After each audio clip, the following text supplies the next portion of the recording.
And now stay tuned for another original Studio B production right here on the Voice17104.com.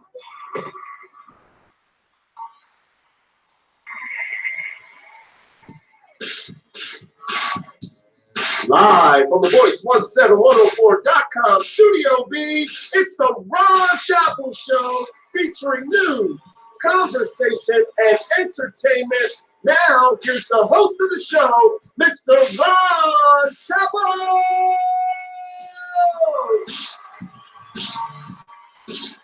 Okay, thank you, Chris. Good Monday evening, everybody. Hi, welcome to the Ron Chapel Show. I'm Ron Chapel, and again, welcome to the show. Happy belated Father's Day, or as a lot of you know, Socks and Tie Day. Okay, did you get socks for Father's Day? And you get ties, you know you have to wear them ties now. Okay. All right. Hey, listen, we're here every Monday night between 8 and 10 p.m. Eastern here at the Voice17104.com, the Voice of Harrisburg.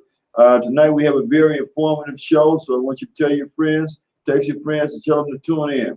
And if they don't have access to the internet, please text them this number, 605-475-8125.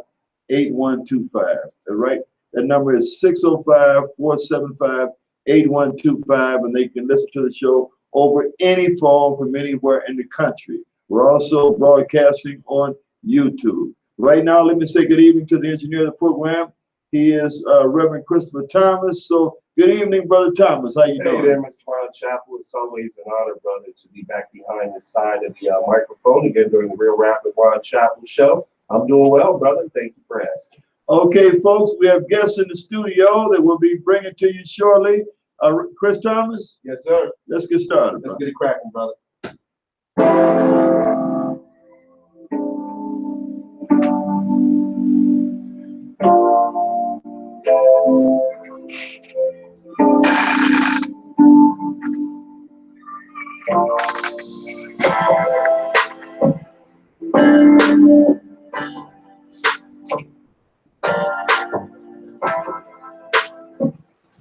Okay, how y'all doing? How y'all doing?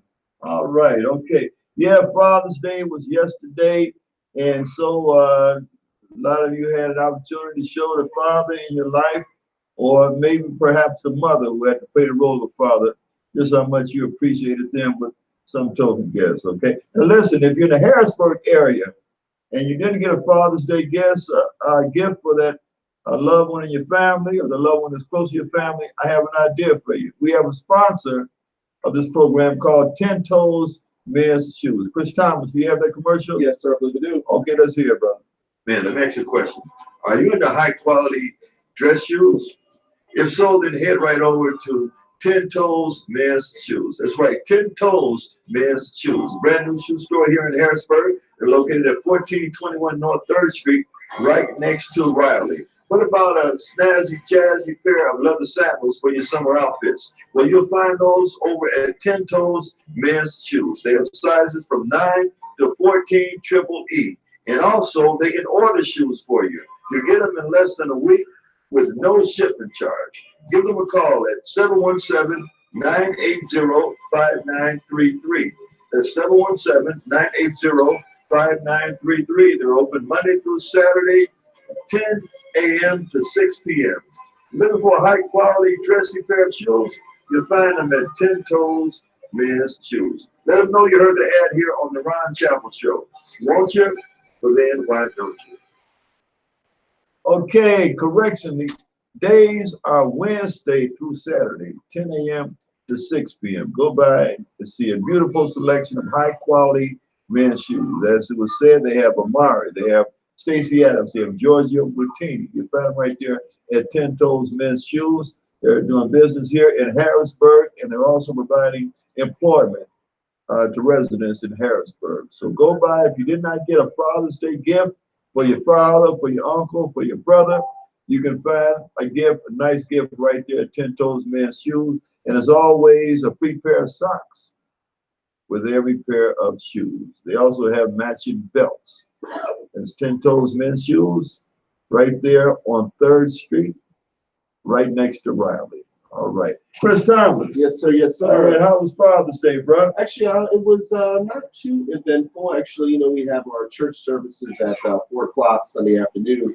So actually, we spent some time. We had breakfast together with the family, and then we had some afternoon services. And we didn't get out of those till a little bit late, but my wife honors me just about every day, so I didn't count it robbery. Okay, okay. Great. Tell everybody where your church is located. The church that I know is God's church, but the Sure. church that you pastor. Sure, yes, sir. It's 2401 North 4th Street, Uptown Harrisburg. And again, that's on the corners of 4th and Seneca Street, and the zip code is 17111.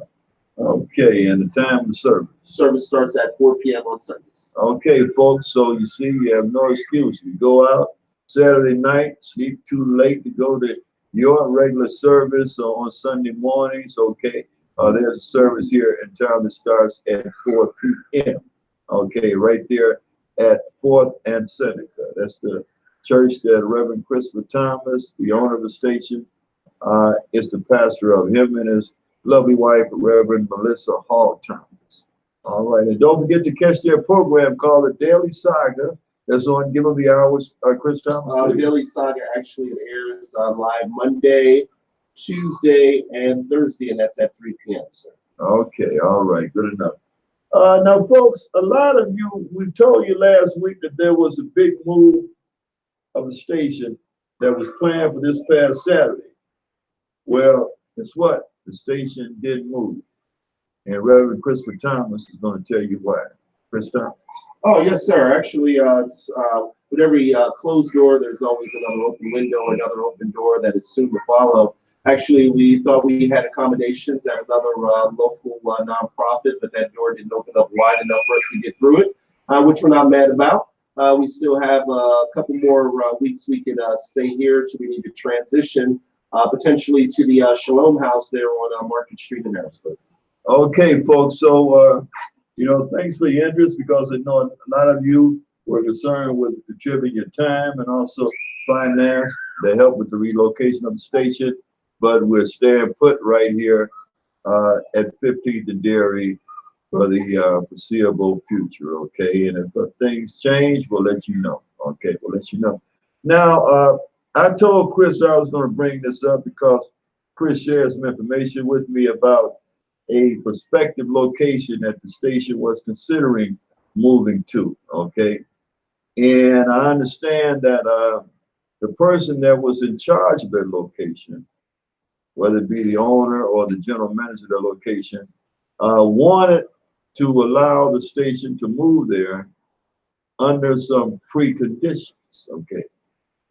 And part of the preconditions was that the station would have to tailor itself to their philosophy, okay, which I believe tends to be an ultra conservative one. Also, the station would have to make the move without two of its personalities. One being Mr. Gerald Welch, who hosts Focus broadcast here at The Voice, and also yours truly, Ron Chappell, a real rap with Ron Chappell and the Ron Chappell Show, which you're watching right now. And so, let me say something to you, Mr. Tim Rowbottom, and that's the gentleman in question. Well, you know where you can row your boat to, all right? And second of all, I think that all you're doing is trying to practice some control, you want to give people freedom of speech as long as they say the things that you want heard in the way that you want them to say, okay? And so you don't like Gerald's program, Gerald can speak for itself. You don't like my program, well, tough. Build a bridge and get over it, okay? All right, because I'm not gonna tailor make any of my thoughts just to fit your opinion, okay? All right. And so listen, we move on. We were in business, we were established before you were even thought of, and the show will go on, okay? And so folks, that tell you a whole lot about Tim Rowbottom, the one that's always slandering Anthony Harrell on Facebook, and also yours truly, okay? So Tim Rowbottom, hey, we can make it without you, okay? All right, folks. And also, I told y'all that next month, the Ron Chapel Show, slash the Real Rapper Ron Chapel Show, will be celebrating its 50th year anniversary, 50th year on the air, okay? And, you know, as some of y'all know, the last 3 occasions, we had a party right here in the studio with a lot of the guests that were on that preceding year. And I told y'all that I want to do a big show for the 5th anniversary celebration. And that show is going to be at an establishment here in Harrisburg. I haven't got the final word yet from the new general manager, and that's at HMAC right there on 3rd Street. You know, the art center that a lot of y'all know of, okay?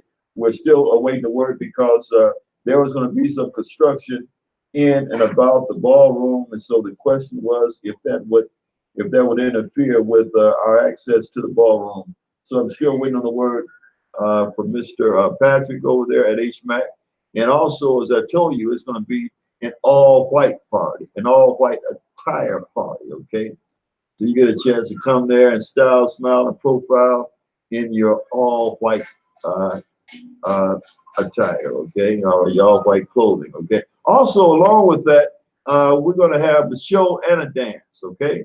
Have a show and a dance. You know, we had a lot of the local performers from Harrisburg, whether they be rap artists, singers, spoken word artists, dancers that have been on the program over the past few years. They're also invited to take part in that show, and that celebration.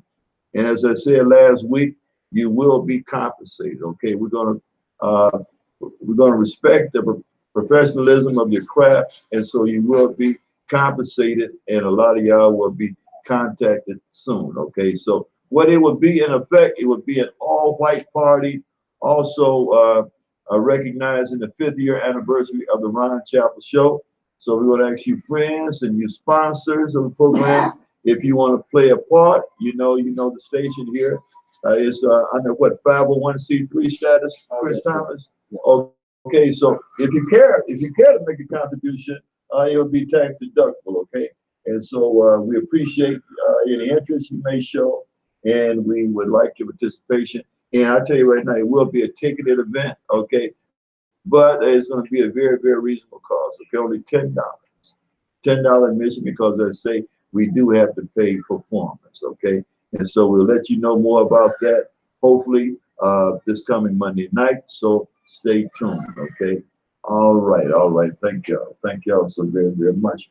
Okay, so we have guests in the studio, as I said, and right now I'm getting ready to bring one of the guests to the set, okay? Now, this guest is no stranger here on the Ron Chapel Show. As a matter of fact, there was a time when this stranger used to host his own segment, at least once a month, okay? But with all the concerns of the city, I'm pretty sure that sort of delayed his coming back, okay? But, you know, happy to say that he's here tonight, okay? So, Chris Thomas. Yes, sir. Give me a little fanfare, a little intro music as we bring to the set Harrisburg's own, from the Harrisburg City Council, the Honorable David Adam Massey. Pretty sure, David.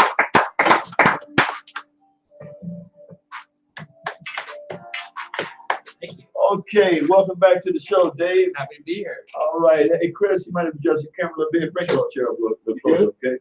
Okay, we got Councilman Masson here looking all debonair. Sure. Something looks different. Yeah, grew out a beard. A little post-campaign beard, you know. When you're campaigning, you have to shave and go outdoors and go to events. So the first thing I said I was going to do after I was done campaigning, win or lose, is I'm not shaving for a while. Right. Okay, well, brother, you know, I can say that it's becoming, man. It's becoming. Thank you. I appreciate that. Yeah, you wear it well. You're a little. I look a little bit more mature. Oh, okay. Dave, so tell us, Councilman Massey, you mind if we call you Dave? Yeah.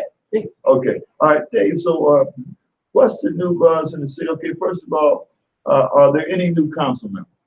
There are not. So there were 6 candidates this past cycle, and 3 were incumbents. That included myself, Westburn Majors, and Danielle Bowers, and 3 opposition candidates, and the incumbents won. Okay, I understand Daniel Bowers was the candidate that was selected by council to fill out the. So The Cornelius remaining term. Johnson left his position Right. to take a job in Atlanta. We're very happy for Yeah, him. he's doing quite well. He's of course doing well, no doubt there. And we appointed Danielle to replace Cornelius, so she applied. It went through a very similar process that I did, actually. Okay. Oh, yes, I recall. Now, has the council had its vote yet for the president? No, that'll be Midterm. coming up in January. So elections in Harrisburg are a little funny or different. It can be a little confusing because the registration rate is so high, Democrat to Republican, that really the primary is kind of like the election. All right. In other municipalities, the registration rate is a little bit more competitive. The general election is when it's kind of like how it works for president. You know, the Democrats right now are deciding who they want to pick to run against Donald Trump in 2020. Right. So there's a very competitive primary, and then the winner of the primary, the Republican and Democrat, face each other in the general election. Okay, so basically, those who won in the primary are basically in November. I mean, Because there's still room for opposition, though. I mean, someone could do or could someone do like a write-in campaign? somebody in theory, yes, they could do if they did a really well organized write-in campaign, and we see those in the city sometimes. For example, Gloria Martin Roberts tried to do a write-in campaign, and then Dan Miller received enough when he was running for mayor write-ins to be on the Republican side of the ballot, and so he appeared on the Republican side versus Eric Patrick, who's the Democratic side. So we do see write-ins. That does happen from time to time, but by and large, because of the registration rate, the Democrats overwhelmingly win, or there's no Republican opposition. Okay, but there's space for an independent too. Yeah, I haven't seen that in my time, but in theory, yeah, we could have an independent. So it's not over yet. So Danielle, Wes, and I will be spearheading the Democratic ticket in the fall for city council. Well, I congratulate you all. Thank you, I appreciate that. I know that you've been a dedicated councilman, you know, and you are also involved in the community. We see you more times than just at election time, you know. Yeah, I try to be as visible as possible and engaging with folks in the community, answering their questions. Like you said, there's a lot going on in the city, and I want to make sure citizens are as informed as possible. Okay. So what's the latest news coming from city council? I mean, what are some of the programs or issues that y'all are dealing with? Well, we're about to take our summer break, but before we go, there's a couple of topics we want to talk about. Chris, excuse me. Could you move this camera a little bit? Okay, go right ahead. So the biggest thing that's going to be coming up, and that we've talked a little bit about, but what people can expect when we come back from the summer, is we are currently in conversations with the state. So the state, when we were on the point of leaving the Act 47 program and entering into a new authority called the ICA. Okay, pardon me. For the benefit of those that don't know about the Act 47 program, give them a brief synopsis. So and why Harrisburg is in it. Right. Yeah. So when the city went into basically bankruptcy in 2010, the state intervened and kind of like what they're doing with the school district. They placed it into what's called receivership. So the state appointed a bureaucrat essentially to oversee the city's budget and fiscal status, and then worked out a plan called the Strong Plan to get the city in a good fiscal position and out of state authority. And so once we left the receiver part, the state said, okay, we can give you back power now to the mayor and council, but you're going to be in authority called Act 47. And Act 47 allows municipalities certain taxing authorities and some other things that they normally wouldn't give municipalities because of their fiscal status. And so that was running out of time. And I know some of the viewers may recall, last year, the state and the city had a big back and forth about what it was going to look like when we exited Act 47. The city essentially said, we're not ready to leave. To the state said, you have to legally. And so we had a negotiation with them, and we were awarded a new state authority called the ICA. And so the ICA is going to be overseeing the city's budget for the next 5 years. And so the governor got some appointments, the state senate got some appointments, and the state house got some appointments. And they're going to oversee our budget over the next 5 years. So they have to sign off on the city's budget. And right now we're working on a 5-year plan that they have to sign off on. The mayor has to sign off on, the council has to sign off on. And so for next, people should really look out for this, because in the next 5 years, this is really going to determine what the city prioritizes in terms of projects. And we're going to be talking about that over the next few months. Great. Okay. Hey, let me ask you now, the city council oversees the police department. Correct. That's correct. Okay, and there's an officer there's a council member who has that as their. Public safety chair, Asha Green. Okay, that's great.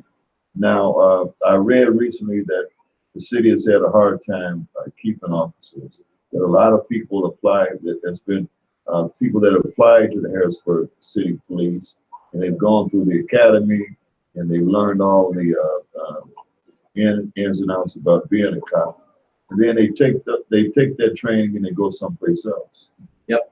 Yeah, that is a big problem for the city. And in many ways, the school district has the same problem. They have a lot of teachers come in, they get the experience of an inner city, and then they go. It's the same thing with police officers. They come, they get the training, they get the experience, and then they often go to the suburbs for better pay and less work. Is it possible to have it written into some employment agreement that they would have to remain a city employee for, we'll say, like 5 years? So it all depends on the contract negotiations. And actually, that goes to my next topic. I was going to talk about how the police department is currently going through their union, through their contracts. And that's another big topic that's going to be coming up in the next few months. Okay. And that's what we want to address, is the retention issue. We want to make sure that we keep Harrisburg police officers throughout their careers, and hopefully work towards a model, once we get to full complement, that's a good, solid community police model, where police are walking the beat, interacting with constituents in the community, not as like a problem when you have a low complement of police. The average person only sees the police, there's either a crime or some kind of emergency, right? And what we want is police in a calm situation where they're talking to taxpayers, residents, and just getting to know them, interacting with them, and making sure that cops have a certain area that they're designated to, know that area, they know the people that are living there, so that way we establish stronger ties between the community and the police and build up relationships. Okay, what about the question of video cameras? Do the Harrisburg police have cameras? That actually has come up in the 5-year plan. We want to allocate and give them money for cameras to establish that trust. And we actually haven't gotten so far that much pushback from the department. I think they're open to having a conversation about cameras to make sure that when they engage with constituents, it's fair and a just process. Yeah, I wish they would write in there some penalty if they turn their cameras off, because that's been a story throughout the nation. You know, the police are supplied with cameras, but at any given time, when they don't want to be reported, they can just simply turn the camera off. Yeah, and that's something that when we bring up the police contract and the budget, we'll definitely want to talk about that. I mean, if the purpose of the cameras is to make sure that it's safe for the police officers, it just makes the whole process more fair in a sense. That way, constituents, if they have an interaction that they feel is unfair or unjust, they can defer to that camera or that footage, and the police officer can do it as well, right? It keeps everybody honest, it keeps that conversation honest, so it's not so much he said, she said type of situation. Okay, what about also a police citizen review board? That actually came up right before I got on, and was discussed and kind of agreed upon at council at one stage that we wanted to move forward with it. So this is what happened with that initiative, is what happens with a lot of city initiatives, is you have 7 very independent thinking people on council, and then you always have the mayor, and he has a very strong opinion on things too. And we all kind of agree that some kind of authority like that should exist to establish strong community ties. And what it looks like and how much authority it has, you're going to get 7, 8 different opinions. And so that's sometimes where the rubber hits the road a lot. We ran into the same thing with term limits. I was open to talking about term limits for council and the executive branch of the mayor's office. But again, how many terms, what that would look like? You got 7 different opinions, and it just kind of got tabled. And so the same kind of thing happened with this authority. I think we should look at it, re-explore it. I'm open to the conversation, but obviously all my colleagues have to agree to that. Okay, let me ask you, are you open to viewers calling you, Harrisburg residents? Absolutely. They want to call you and what you do directly. Okay, folks, and the telephone lines are open. So if you want to speak with, if you are a Harrisburg resident, this is restricted to Harrisburg residents, okay? Give Council Matson a call right here at the station. The number is 717-889-7181. That's 717-889-7181. Is that correct, Chris? Yes, sir, you're correct. Okay, so give us a call, okay? Now, I know that you are always prepared. Are there any topics that you wanted to bring up that I haven't touched on? No, I mean, the big thing I would say is, in my opinion, it's going to be those issues. Now, we do have a couple of things on the agenda that Harrisburg residents should be aware of. We are going to be discussing potentially having our trash pickup in Steelton, helping them out on Wednesday evenings. We're going to be talking about that on tomorrow's workshop agenda. Okay, who's going to pay for that? Well, we're going to be talking about that on tomorrow's agenda. I'm Okay. looking forward to learning more about it. I don't want to talk about that because I haven't got the details quite yet, but obviously anything that would reduce the quality of service to Harrisburg taxpayers or an increased price or fee to Harrisburg taxpayers would be a little reluctant to do something, agree to something like that. All right. But we want to help our neighbors and be good neighbors to the folks out of Steele. So, Okay, curious to know now, more about that. okay, let me ask you now, as anyone know, with Harrisburg being the capital city, the state owns a lot of property. The state takes up a lot of property here in the city. About 50 and some change percent. Okay, is there any way in increasing the taxes that the state pays? Because what happens is that when these employees come into the city, they have access to all the services, I mean, what the heck, there's extra water, there's extra police help, fire help. Yeah. And so should they be paying more than they're paying now? So that's where that ICA that I spoke about comes into play. They're the ones that when we negotiate with the state, that's the authority we're going to be talking to about stuff like this. The state pays roughly about $5 million to the city. Okay. I'd like to see that kicked up to $8 million. Yes, yeah. And then beyond all the city or state property, we have a lot of nonprofits that come because they want to be incorporated in the city because it's the capital city. So a lot of them as well. And we have what's called a pilot program, payment in lieu of taxes. That's supposed to basically, you go to all the nonprofits and you say, hey, you're tax exempt, but could you please chip in a little bit for the city? That's gotten mixed results and it's not as effective as I think it could be. So that's something as we negotiate with the state, I want to look at as well. But at the end of the day, as we know, a lot of our church communities are considered nonprofits, and some of them are struggling on our hard times, and we don't want to put an undue burden on them. But at the same time, we want to make sure that we have a fair process for all the nonprofits and to chip in some to the program to talk about it, the public safety. Okay, now this Act 47, I know that the parking systems in Harrisburg was also what contracted out or sold Yeah, so for 40 years, I understand. Yeah, so the contract Parking is, system. so when we went into receivership, the state sold or privatized our parking system as part of the deal because we had so much debt. Right, I think it was to $43 million. okay. And it was because we were in so much debt, we had to sell the parking system, we had to sell the incinerator, make massive cutbacks in our staff. But that, if you looked at the debt, there was really no other way to get out of it. But as a result, we got into this very long contract with the parking authority, and we just had a meeting about it about a week ago. And yeah, we're for a generation, we're going to be in that contract. And the end result is that our parking to pay, being required to pay went from 8 a.m. to 5 p.m. now clear up to 7 p.m. Well, okay, 8 until 7, including Saturdays, folks. If not, you're subject to a $30 parking ticket, went from $14 to $30. And if their parking ticket isn't paid within 96 hours, then it rises to $50.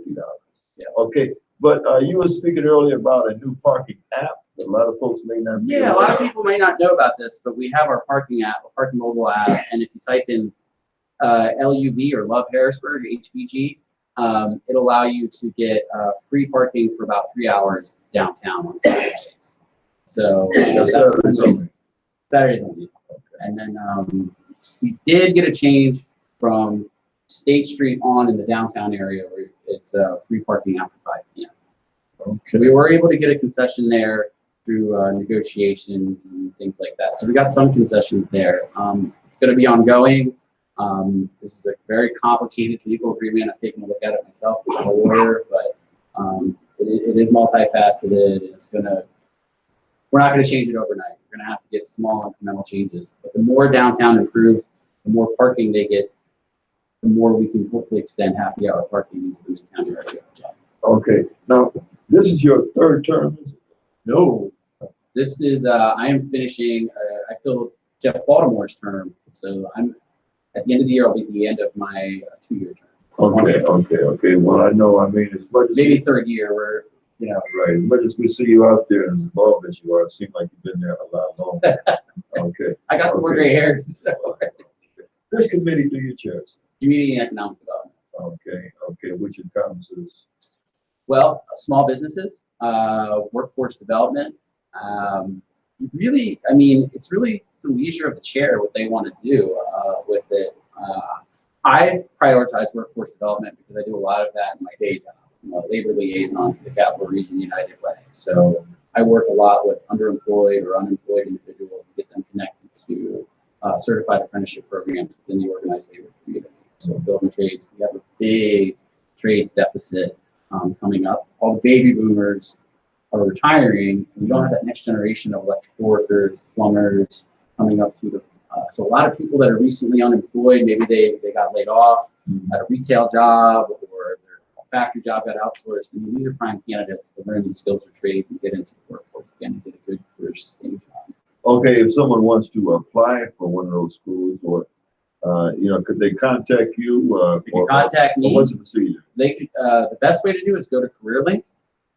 Go there, say that you're interested in learning a skill or a trade, and there's multiple avenues you can go. You can apply to the union trades, or you could PAC as an awesome career workforce program as well that attaches people to. They actually work with the private industry and say, hey, where are you seeing gaps in the next 5 to 10 years, and then train people for those jobs. And they have just another caveat is they have what's called the STEP program, which is for returning citizens. Okay, that would include, unfortunately, there are some folks that went through bad times and bad choices that may have felonies on their record. Yeah. Are they restricted from applying? No, so it depends on the job. I mean, it depends on the felony charge and things like that. But no, right now, the deficit is so high that employers are desperate for workers. For every one person, there's 2 jobs in the capital region. So there's a huge demand for qualified trained workers, and they'll take anybody as long as you have a good attitude. You can show to work, go to work on time, and you've paid your sins in the past. There's ample employment out there for people. Okay, so a good work ethic. Now, let me ask you. You were coming to the show in the past at least once a month. Yeah. And you were producing a 15-minute segment. Right. Sometimes you would come in and give information about what's going on with City Council, the issues that were affecting Harrisburg residents and upcoming programs. And sometimes you would interview guests. Yeah. Okay. And we really missed you for not continuing that. So I want to ask you too. Okay. All right. Okay. So I want to ask, are you available? Yeah. To join that again? Absolutely. I think what happened there is we hit a holiday stretch.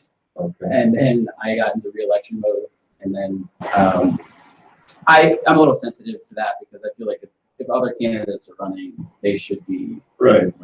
Just to put everybody in a fair position. Well, I mean, really, in all sincerity, if you were to have come on during that campaign season, well, then there would have been an advertising fee associated, because of the exposure. Okay. But now that the campaign is over, right, and you are firmly seated again, okay. 4 years. For 4 years, okay, for 4 years, okay, congratulations. Yep. So we look forward to you coming back. Very good. Occasionally hosting your own segment, as I say, you can bring on any guests. If they are coming on advertising a commercial concern with them, there is a fee associated to us for that. Fair enough. is to his business. Okay. Okay. Also, listen. The state, a judge just decided that the state can go ahead and take over the Harrisburg school system. Your brief thoughts on that, please. Well, you know, this actually came up at one of the debates for city council, and you know, as a candidate myself that put myself out there, ran on my ideas, a platform, knocked the doors. I feel really bad for those candidates because it looks like receivership will go for the bulk of their term. It's about 3 years. They have a 4-year term. So all they can vote on is whether or not to raise taxes, which when you look at the school district, I mean, while that's a very important thing, there's so much. I mean, I've been going to school board meetings now and some of the various reports and things that they have, and it's a big institution that's really complicated and so important for our children's future. That I just feel bad for the candidates that were, you know, put themselves out there.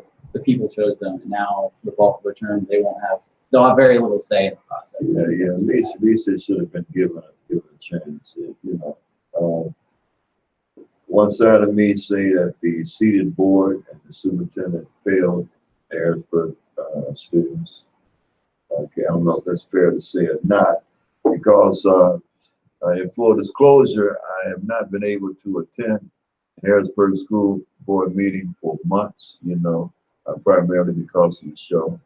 But anyway, and we also have Jane Buckwhack. Some of y'all know she's scheduled to come to the show tonight. Now, whether she can make it or not, we'll just keep our fingers crossed, because as I understand, she sent me a message. She said that she was told of a emergency meeting at the last minute, and so possibly she may be on the show before this program is over. She's one of the newly elected school board members. As I say, I feel like they should at least been given a chance, at least for a year, to see if they can, you know, make any improvements with the way things have been ran thus far. Okay, well, Mr. Masson, I want to thank you for taking the time to be with us tonight, Dave. And also, we have our next guest comes from an adjoining township to Dauphin County, which we're seated at. And so I'm going to bring him on, and then I might want to bring you back so we can have a full roundtable discussion. Okay? Great, sounds good. Okay, so please stay close. Yes, I will. Okay, Mr. David Adam Masson, folks. All right, Chris Thomas, pretty informative, huh? Yes, sir. Yes, sir. Yes, sir. Okay, and pardon me for not bringing you into the conversation, brother, because, you know, you being a taxpayer Harrisburg resident, and also the owner of a nonprofit business, you know, with a 501c3 status, I'm pretty sure that you might have had some input or questions, you know. Sure. It's all well. Worst things have happened. If we have time a little bit later on, we'll throw those in. Okay, we'll do that. And right now, folks, we're getting ready to introduce another gentleman that's no stranger to the Ron Chapel Show. And you saw him a lot with us probably over the past 2 months, okay? And he's taking time to be with us again tonight, okay? I'm going to ask, sir, when you, yes, okay, got you. Okay, so Chris, a little fanfare music. Matter of fact, give me Shaft, either give me the Perry Mason theme. As we bring to the set, no stranger to the show, as I said, he's a seated Swatara Township Commissioner, and he is Mr. Tom Conley.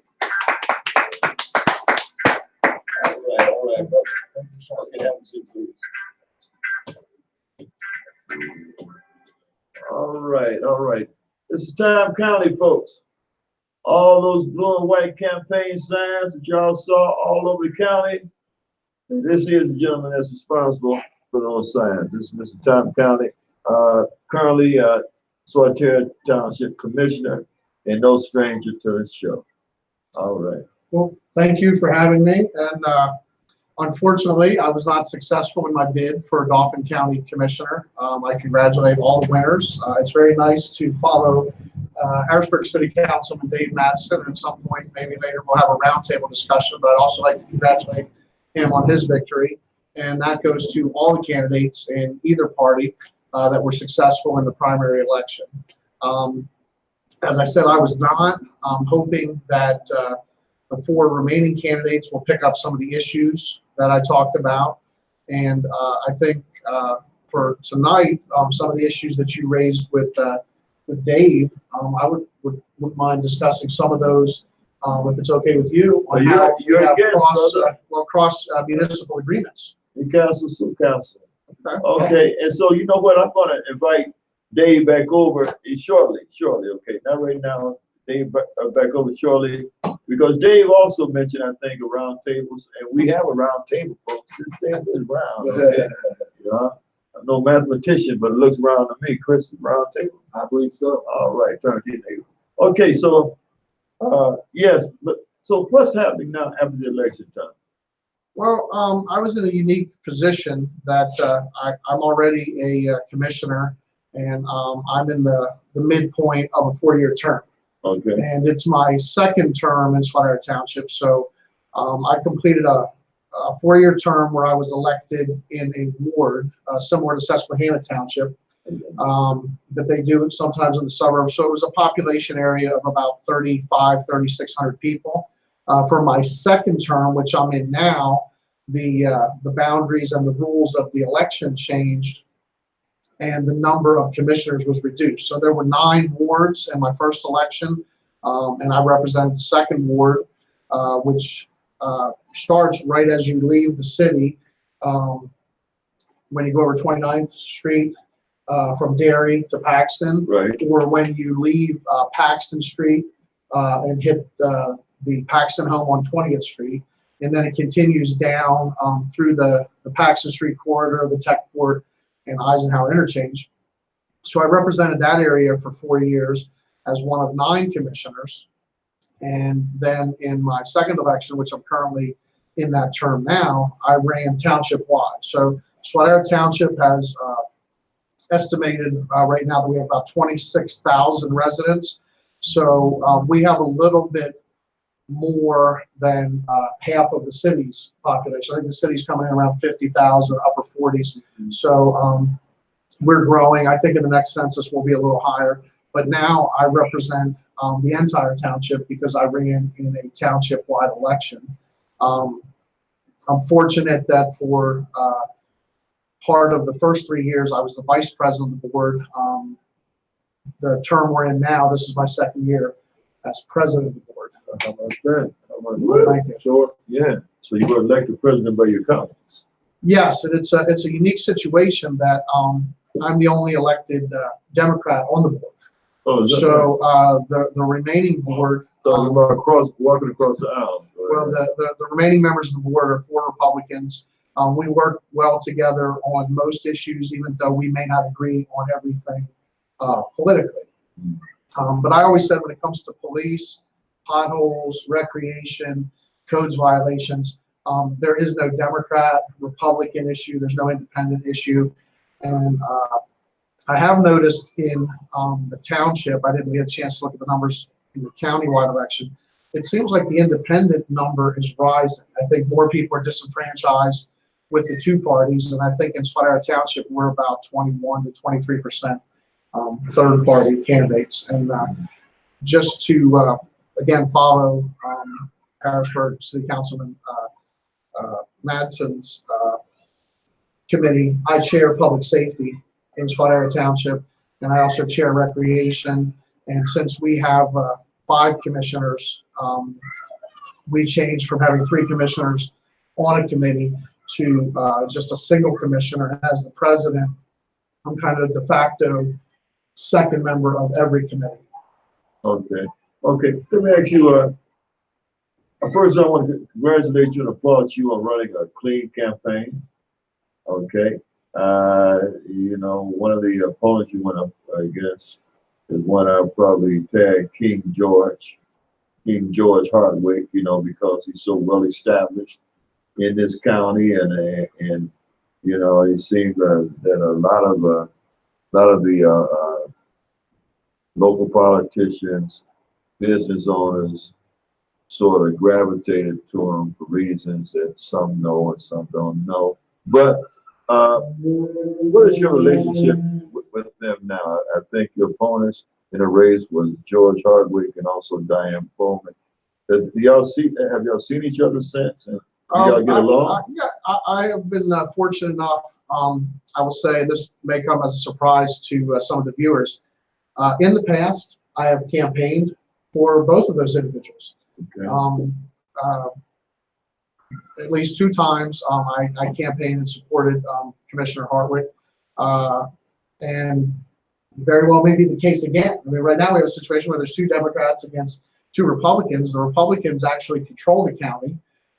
Some of the issues I raised showed that I wasn't happy with the results. Okay. So, you know, maybe getting Diane Bowman and George and one of the Republicans in could be the answer.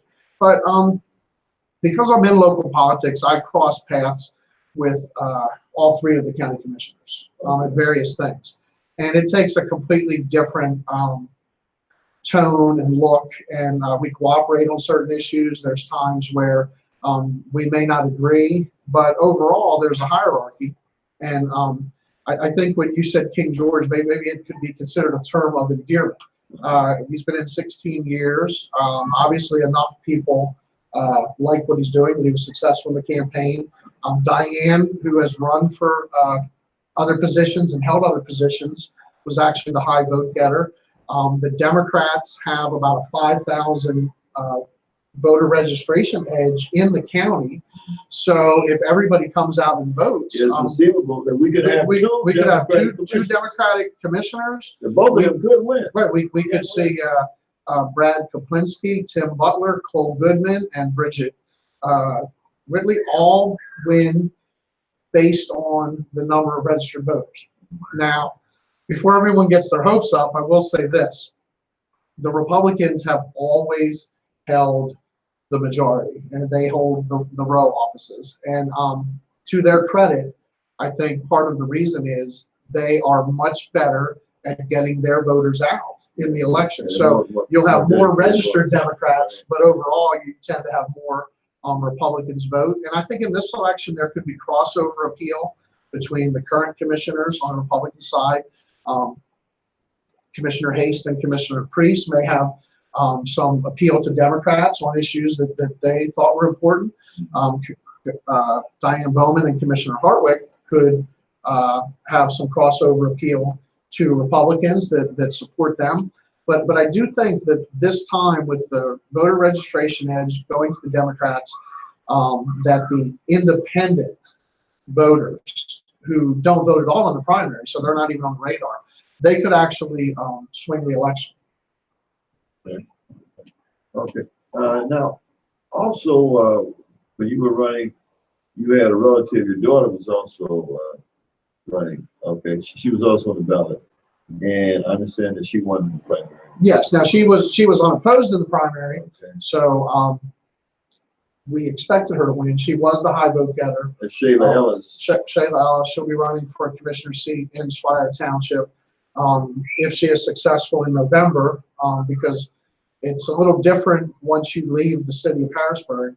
The Republicans tend to hold most of the seats in the suburbs. Okay. And the board is currently made up of 5 members, 1 Democrat, 4 Republicans.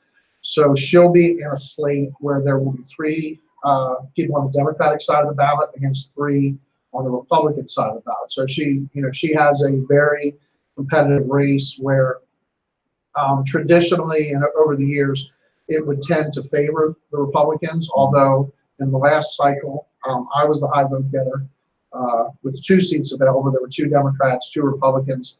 I was the high vote getter. Commissioner Christine Zubek, a Republican, came in second, and we both were seated with 3 existing Republicans. So she has her hands full with campaigning. She has her work cut out for her. But she's a very good candidate, very informed on the issues, and I'm not just putting that out there because of our relationship. She's been my campaign manager, and there's times where she knows the reality of it. Sometimes she knows what we're up against, but she's also a fighter, and I think Swire Township would be lucky to have her serve as a commissioner. All right, okay. Now, so you're still a seated commissioner for the next 2.5 years, your term. Okay, but you wear other hats in the community. What are some of those other positions that you hold? Well, I'm a member of the Capital Area Greenbelt Board of Directors. The Greenbelt is a 20-mile bike walking trail that goes around the city of Harrisburg. It's actually owned by the city of Harrisburg, even though it crosses into Susquehanna Township, Paxton, Pembroke, and Swadera Township. I am a water ambassador with Capital Region Water. I help do cleanups. I organize my own community service days in Swadera Township. We have a Martin Luther King Day of service. We come back and do an Earth Day cleanup. This year we partnered with Brandon Flood and Delane Simpson's group, Grow to Go. Then I come back and do a back to school cleanup in September. And on Thanksgiving morning, we do a day of thanks cleanup and day of service, which ends with us taking desserts to the Paxton Street home, which is right on the border, but actually sits in Swadera Township, the existing home. Right across the street, there will be, I believe, a 112-bed senior living center that's actually going to be in Harrisburg. So 20th Street is the divide. But the things I do cross borders, and we certainly will provide for the seniors just like we do for the current residents. Okay, now I was going to say that you're a former Harrisburg resident. You went to high school here in Harrisburg. I did. Okay, so I want to ask you your opinion of this state takeover of the school system.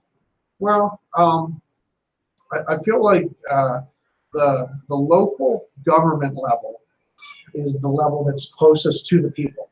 So you definitely are losing that community feel and decision-making process when you have an outside entity take over.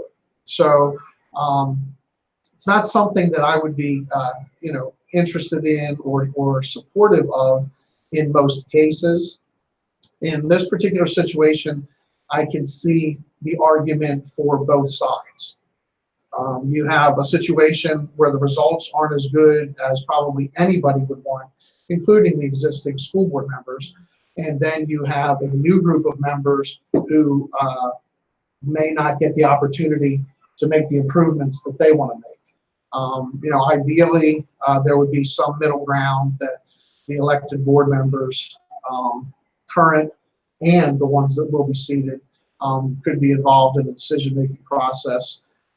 It happened, in the city several years ago. Again, at that point, I was living outside of the city, so I don't want to be able to speak to that. But I will throw in this: there's 5 kids in my family. My parents had 5 children, and we grew up in Taylor Park, actually on Wilson Parkway, Which isn't that far from here. right in the city. And then we moved to 21st and Market. My mom still lives there. I had calculated this out. The 5 children in my family spent over 50 years in the Harrisburg School District. We all graduated from high school. Now, for sake of full disclosure, I graduated from Bishop McDevitt, which is in the city of Harrisburg. So I could say that I actually went through kindergarten to my high school years at Harrisburg High, switched to Bishop McDevitt, graduated from Bishop McDevitt, and then also graduated from HAC, which is in the city, before I went to Penn State Harrisburg. I have never lived farther than about 2 miles from where we're seated right now on Dairy Street. I grew up going to the Boys Club, strong ties to the city. And I really, really hope that whoever is in charge, that they put the children and the residents first and come together and make improvements.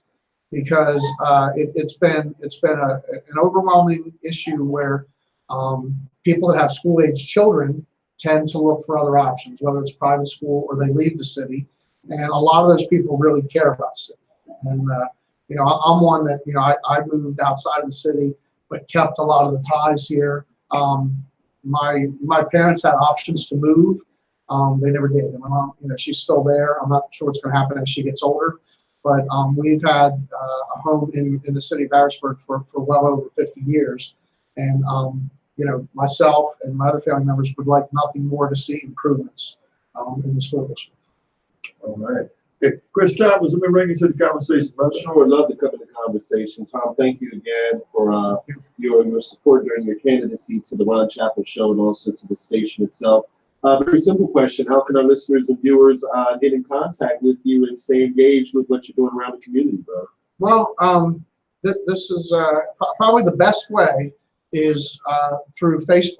Yes, sir, Interestingly yes, enough, Sure. I have a personal Facebook page, Sure. so I can get messages that way. I'm not somebody who's maxed out on Facebook friends, Yes, so, sir, yes, sir. so I still have room there to add additional friends. I also have a Sweater Township Commissioner candidate Facebook page where I put things on. And I decided to keep my Dauphin County Commissioner Facebook page up and running. Sure. Not that I'm going to, attempt to write-in campaign or anything like that, but to get information out. And Yes, sir. it was building through the election, and I feel like I was at least, a voice that was different than maybe the other candidates, and an option for certain people. And I've received tremendous support since the election. Yes, sir. With people that encourage me to continue on and do the things that I'm doing. And I'm not discouraged, but at the same time, we spoke about this earlier. I don't know that I have any plans to run Sure, for anything sure, else. I'm sure, happy sure. where I'm at. I don't have to have a title or a position to help people and That's serve good, the sir. community. That's good. But I appreciate you asking that. So, I would say right now the easiest thing is Facebook. In the township, we do publish our home phone numbers, and I have Yes, sir. a phone Sure, number there. But sure. because this is based out of Sure. Harrisburg, and we have a cross Sure. boundary audience tonight, probably the best thing would be to reach out through Facebook. And I partner with lots of groups. Recently, Midland Cemetery, which is a Yes, sir. historic cemetery, Sure, sure. where African Americans were buried when they didn't have the option Yes, sir. to go to other cemeteries. They Yes, were sir. denied even that basic human decency to be interned in cemeteries. I've helped Barbara Barksdale do some work at the cemetery. The township partners with her, and we recently had an event there. And interestingly enough, I was a speaker and was recognized, and so was Commissioner Hartwick, Awesome. Patty Kim, Brandon Flood. So a lot of the people that you see on your show and the personalities that are involved in the community have other roles and interests, and we intermingle and we cross over, and there may be a time where people think we disagree on a subject, but then we're all involved helping out Wow. on a different subject. That's good. That's good. Okay, Thank you. okay, yeah, and all the people that Tom just mentioned have been guests on the program one time or the other, and some more than twice, okay? And right now, I'm tossing a feather, no, that's not the right word for it, but what I want to say, Patty Kim, you haven't been on the show, okay? All right, and so I'm inviting you to come on, when you have time, okay? I'm not going to bring up how many times in the past you said, yeah, I'm going to be against on the show, but listen, everything aside, the election is over, okay? The election is over, and again, congratulations on your re-election, and that was some time ago, but you're still welcome to come on the show, and we look forward to you being on the show, okay? All right, folks, right now, what we're going to do, now we talked about a possible roundtable discussion, and we're going to have that. But first, before we do that, we're going to take a quick break. Chris Thomas, let's hear from 10 Toes Men's Shoes. Man, let me ask you a question. Are you into high quality dress shoes? If so, then head right over to 10 Toes Men's Shoes. That's right, 10 Toes Men's Shoes. Brand new shoe store here in Harrisburg. They're located at 1421 North 3rd Street, right next to Riley. What about a snazzy, jazzy pair of leather sandals for your summer outfits? Well, you'll find those over at 10 Toes Men's Shoes. They have sizes from 9 to 14 triple E. And also, they can order shoes for you. You get them in less than a week with no shipping charge. Give them a call at 717-980-5933. That's 717-980-5933. They're open Monday through Saturday, 10 a.m. to 6 p.m. Looking for a high quality, dressy pair of shoes? You'll find them at 10 Toes Men's Shoes. Let us know you heard the ad here on the Ron Chapel Show. Won't you? But then why doesn't it? What's going on, people? It's your boy Q Life, Man Up Entertainment, and you're now listening to Real Rap with Ron Chapel right here on The Voice, 17104.com. Let's get it. Yeah, that's right. Don't forget 10 Toes Men's Shoes right there at 1421 North 3rd Street, right near Riley Street, okay? And right now, what we're going to do, folks, we're still waiting on Ms. Jane Buckwack. I don't know what the status of that school board meeting that was going on. Okay, it may be over now. She may be on the route.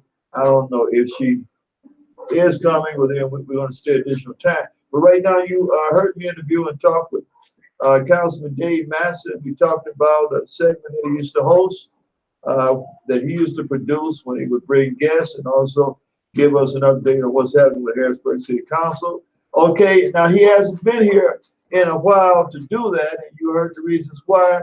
So we're going to give him a little brush up right now because we're going to have Mr. Masson, Councilman Masson, host a segment with Mr. Sanitary Commissioner Tom Conley, since these two counties, that county and this city work so well together. So first, let me bring back to the set Mr. Dave Masson. Okay, Mr. Masson, here, take my seat here. Okay. Okay. Now, Mr. Masson, okay, you're hosting this segment, and so would you like to introduce your guest? Yes, I would. Introducing President of the Township of Spadera Township, Tom Conley. The Honorable Tom Conley. Thank you. Got it. Okay. Like Mr. Ron said, it's been a while since I've done this segment, but it's all coming back to me now. So what we'll do is just a little roundtable here and talk about some of the hot topic issues that are going on in the area. And in particular, maybe we can start off talking about some of the things we're talking about offline was coordination. Sometimes people don't know how much different municipalities actually coordinate on important projects and initiatives. So maybe you want to talk about some of the good things that the city of Harrisburg does with Spadera Township. Sure. Well, probably one of the biggest areas where we provide mutual aid is public safety. And the Spadera Police Department works really good with Harrisburg's Police Department. We share a common boundary, and with both crime response that requires the police and with community service, right, many of the people we serve cross the same boundary. Right. So we partner with your police department. Well, thank you. We partner with your police department, and your police department partners with ours on what we call mutual aid. Right. You know, an offense happens in the township and the person goes into the city, they communicate, they talk, they work very well together. Your Chief Carter and our chief, and they both may even be called public safety directors now, but I still call them both chiefs. They communicate, they work together, and we have a very good relationship there. But at the same time, we've had occasions where we've had community service issues. Just recently, there was a block party at 19th and Briggs hosted by Bro to Go. We had a Spadera Township officer there. It was Lieutenant Tom Stauffer. Harrisburg Police had some officers there. And the whole purpose was to meet and greet the public with the biggest focus on the children. You know, to provide anything from, you know, a cold drink on a hot day, donate for hot dogs, tattoos or stickers or school supplies. And there were also county groups and other agencies there, including, I believe, the Capitol Police. So there isn't this divide at the boundary line that people think. We also have a very good relationship with Chief Enterline and the Harrisburg Fire Department. Right. The whole region is fortunate and receives the benefit that Harrisburg has a paid department, and there are always firefighters, on station, ready to put out a fire. Now, their main focus and purpose is the city of Harrisburg. Sure. But at the same time, they will cross into multiple different municipalities, Swadara being one of them. And at the same time, the city has a certain number of paid firefighters, not an endless supply. So if there would be a need, firefighters from Swadara Township and surrounding communities would come into the city to provide assistance. And for the most part, our relationship between Swadara and Harrisburg has been extremely positive on all the areas that I know about. We do accept some leaf compost from the city. The city Parks and Recreation maintenance staff comes into Swadara Township to do work on the greenbelt. Right. And this is a person who I probably should give a shout out, but his name is Chris Lehman. He works for the city. Okay. And recently he had a crew of workers. I don't know if he was actually supervising it, but it certainly appeared that way. Right. And they were cleaning up in the township while I was there, getting some things organized on our end. And they came in, they did a fantastic job. He's a young man that I've known since he was probably single digits. Oh, wow. And it was very impressive to see him in that role, to have a group of guys from the city trucks. They cleaned up the trailhead, which is actually city property in Swadara Township. They did a great job. And I said to him that at some point I would give him a shout out to the Capital Area Greenbelt Association.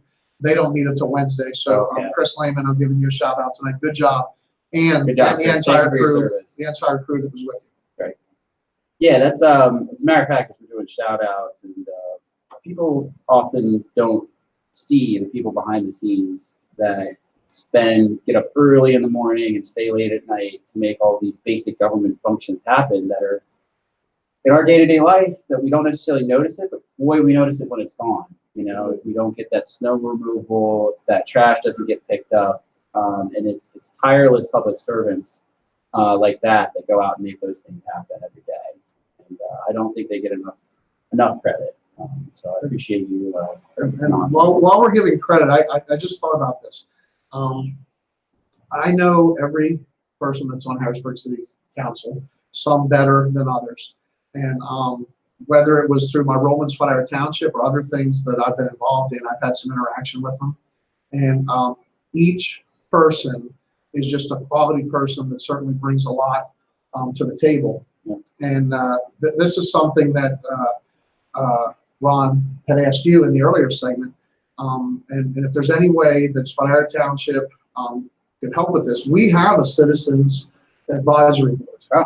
And our first Citizens Advisory Board was, we had 9 commissioners, and the commissioners were asked to appoint someone if they cared to. A lot of our commissioners, since it was a new board, didn't give a name in a certain period of time. And our police chief, Jason Umberger, approached me. I was the chair of the Public Safety Committee, and I was overseeing police.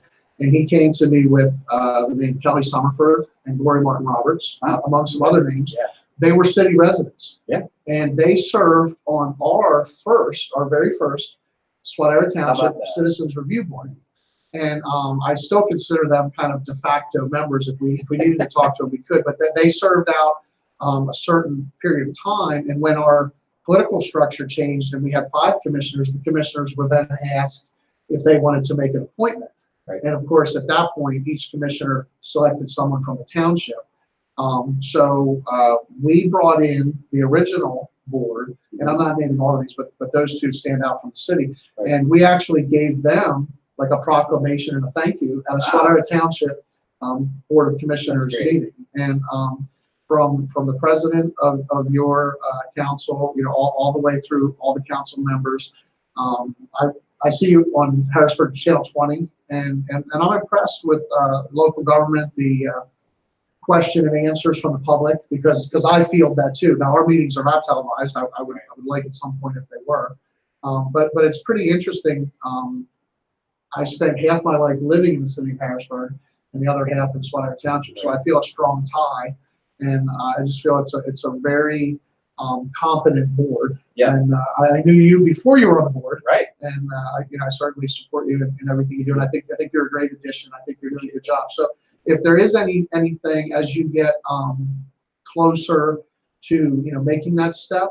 But I will tell you this: our goal is diversity in hiring. Right. And I know it's tough in certain fields, but we have seen some success in Swatter Township. Right. And at the same time, our boards, from the Police Civil Service Commission to our Police Advisory Board, Recreation Board, we've made it a major focal point to diversify the boards when we can. Right. And I think it brings more people in. You have this element of inclusion that may not have always existed. And I feel like with the members you have, with Mayor Papenfuse and your council, you'll be able to come up with a core group of citizens that would really serve you well. And I say this from, I have my associate from Hack was in police administration. I oversee a police department now. I don't, and I've negotiated a police contract. This is not a negative for the police. They should not be concerned. Everyone wants to do things the right way. It's not a group that's critical of law enforcement or second guesses them. But it's another step that is in the process where people that may not have all the information and God forbid it happens, somebody who is treated unfairly has someone to talk to and a resource. But if you do your job, it is not going to negatively impact you. And I believe we're fortunate here. We've seen incidents all around the country where the police officers aren't as ethical or as well trained as what we've had. And I'm proud of the Swatter Township Police Department. And my dealings with the Harrisburg Police Department have nothing but positive. Right. Yeah. No. Speaking of the Harrisburg Police Department, we actually had a retirement of Captain Gabe Oliveira, who was my scoutmaster growing up. So, talking about community police relations, it's going to be sad to see him go. He gave many years of public service to the Harrisburg Police Department. I personally want to thank him for all his service and give him a shout out. That is not an easy position, but he served us well in that position. And I'm going to have to be a little self-serving here. Your loss was my gain. That's right. That's right. And this was not something like the subject we talked about before. Swatter Township does not make any effort to recruit existing Harrisburg police officers in any way. Captain Oliveira was at the end of his career, and he went with the Central Dauphin School District, which works with our police, the Lower Paxton Police, and Pembroke and the state police in West Hanover, because Central Dauphin School District covers lots of different boundaries. But I've had the opportunity to spend some time with him and see him work. And I think for our students, because all of Swatter Township is in the Central Dauphin School District, and Swatter Township, which this is another interesting thing, we police Paxton. A lot of people don't know that, but we're the only merged municipal police department in Dauphin County. Right. And that's been a really positive situation for both of us. Paxton, his biggest expense obviously was their police department, and they were limited in their numbers. They were a small community. Now they have a complete 50-person police department with every level from patrol to forensics that covers their community.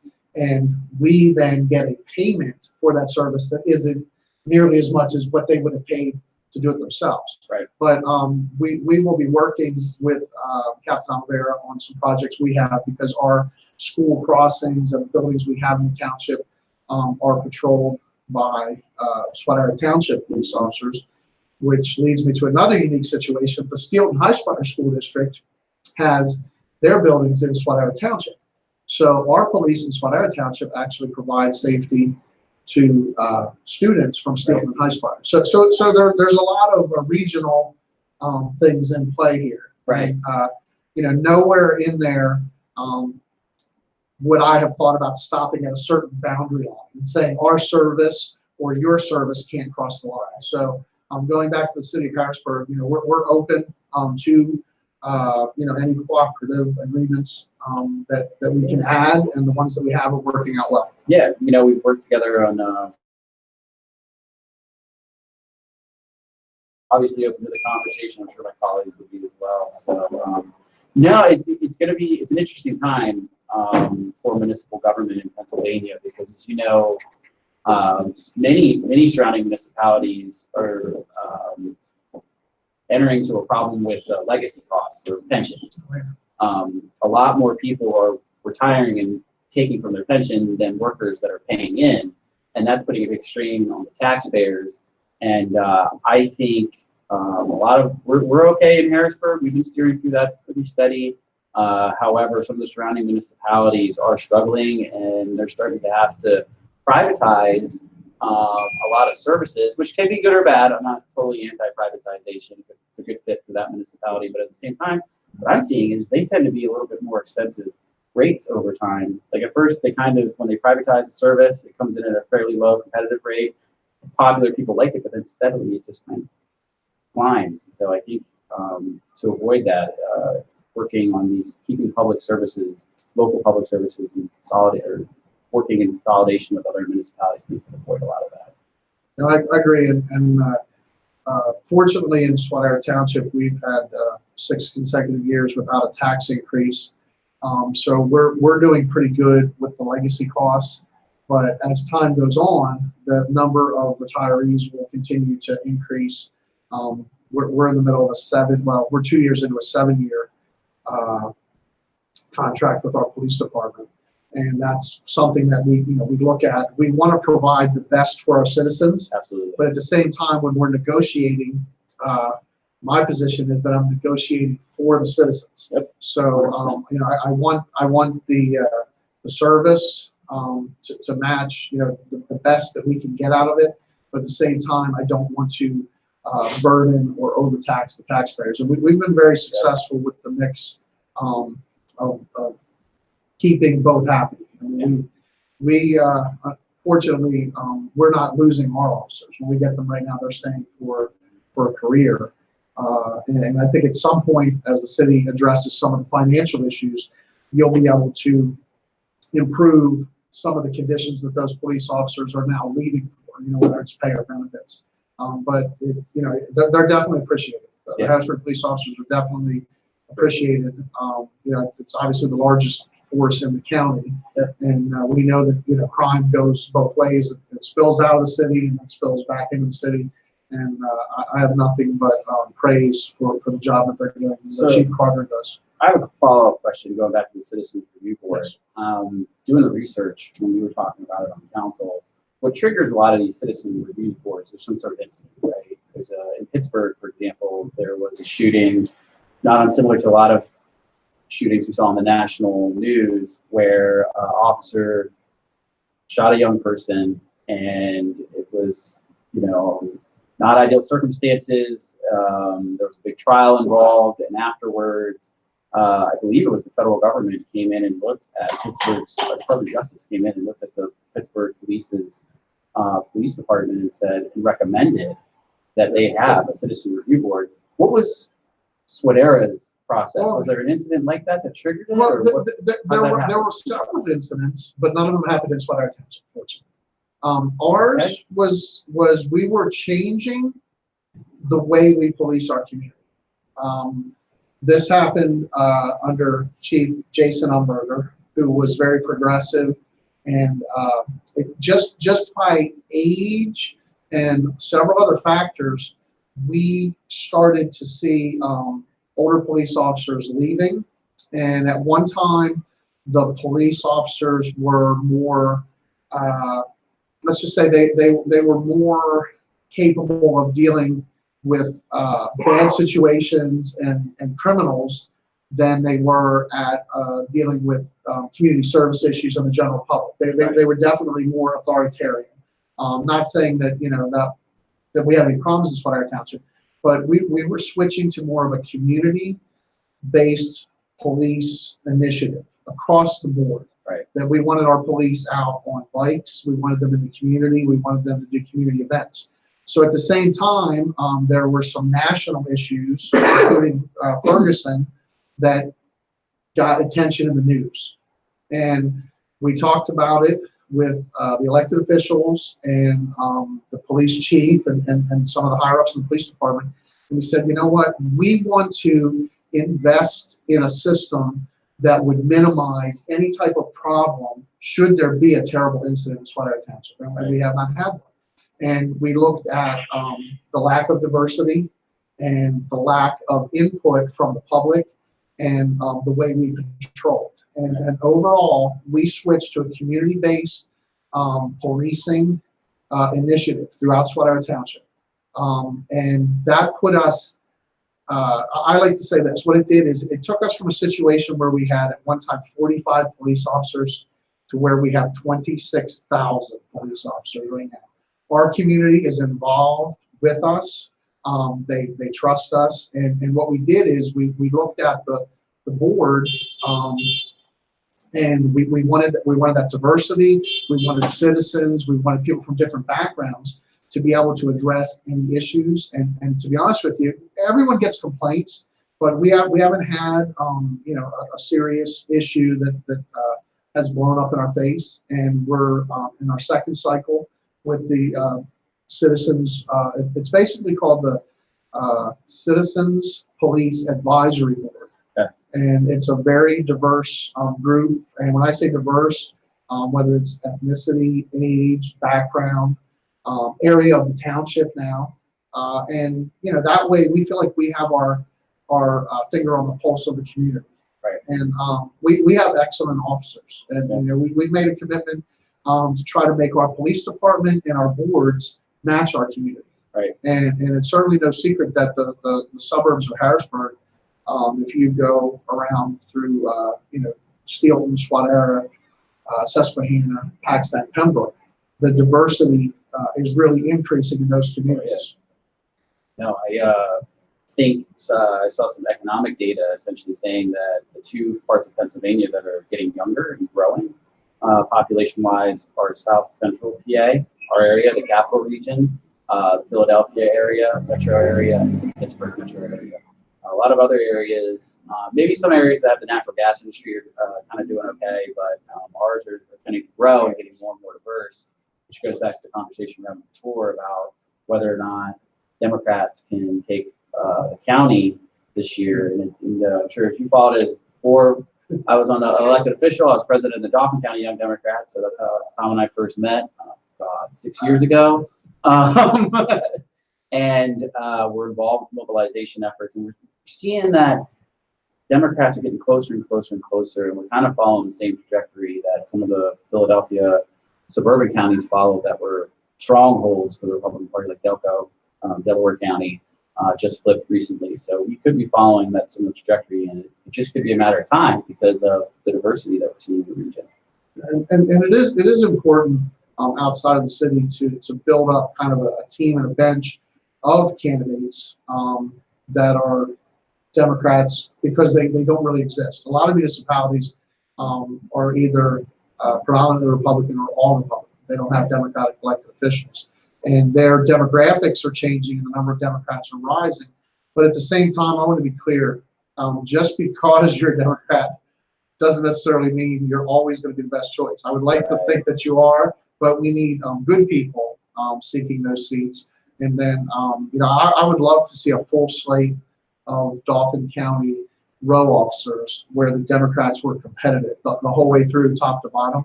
And that is not aimed at any of the Republicans who are candidates or holding those seats. Right. But I think competition makes us all stronger. I agree. Yeah. Sometimes I feel like in the city, we get into a little bit too much Democrat on Democrat action, and then people get polarized, they fight, and then they don't want to work together to get out the vote in the general election. And it's something that's hurt us as a county party in the past, and it's something we try to work through every election cycle. But one thing I wanted to throw out as a question is it came up during the Act 47 process. I was talking about that earlier on the show, is whether or not we should regionalize the police, and what your thoughts are on something like that. I've heard a lot of the pros and cons of a policy like that, but I'd be interested to get your perspective. Well, let's just say there's a time and a place for everything. And sometimes you miss the time when you're in the place. And Paxton had the foresight to see what was happening to them with their taxes and with their level of service. And Swadera Township at the time was in a position to fully appreciate the fact that we could merge. The issue comes up in the wording. There's combined, there's merge, there's regional. I'm not against any of that. I don't know that some of the departments in the county will be able to sustain their payroll forever, but I do know that the county plan that was put out about 4 or 5 years ago didn't seem to go over very well with overall regional police department. You have to remember, if you're talking the city, then there could be a conversation with Swadera, Steelton, Susquehanna, those types of things. But at the same time, there's places in the county that don't have full-time police officers. Right. So there's a lot of things that have to be considered. I certainly believe in and support in merging or regional with people that want to go along with it, with communities that fit. Yeah. Not everybody's going to fit, but it's just like other mutual aid. Not every small municipality needs a codes official. So there's some sharing of those situations. But I think it's up to the elected officials in the municipality to make the best decision for their residents first, and then hope that there's benefits across the board. Yeah, I think we're getting signals that we're up. 30 minutes is up. This was very informative, great dialogue. Our host is returning very quickly. Okay. Yeah, let me ease over here. Okay, gentlemen, I want to thank you for a lively, informative discussion. And Dave, you're back. I'm back. Okay. All right. The president of the Swatara Township Commission, Mr. Tom County, thank you very much. Thank you very much. Okay. Thank you, sir. President. And as always, thank you, Chris Thomas, for everything you do behind the scenes. It's always a pleasure to see you. And we look forward to the time when Mr. Commissioner, you can come on and host a segment, okay? I'm interested. You will, okay. Okay, as Honorable Harrisburg City Councilman Dave Adam Matson and the President of Swatara Township Commission, Mr. Tom Connolly. Okay, folks, we had advertised Jane Buckwhack. We don't know how long that school board meeting went. She hasn't arrived yet. We're about to close the show, and she just gave me an idea. From now on, whoever agrees to be on the show, they'll be making the video saying that they'll be a guest, okay? I know things come up, but if it happens once, if it happens twice, well then, in some ways it's 2 times too many. I make those videos, I advertise because I want y'all to watch the show, and I know y'all be anticipating seeing those people. As I say, things come up, but from now on, they'll be making the video. Then words from their mouth, they'll be on the show. I want to thank Chris Thomas. Chris Thomas, you got to close the word, brother. Hey guys, again, keep up the good work. And again, if there's anything else we can do to collaborate to help make a difference in this community and the world abroad, feel free to reach out to us. Again, we're just a phone call away. Thank you. Sounds good. All right, folks, and look forward to information about the all-white party, which will be July the 13th, okay? And we'll also be celebrating the 50th anniversary of the Ron Chapel Show, the Real Rap with the Ron Chapel Show. So thank you all for tuning in, and we hope that you share the video, and we also hope that we see you again next Monday night. Good night, everybody.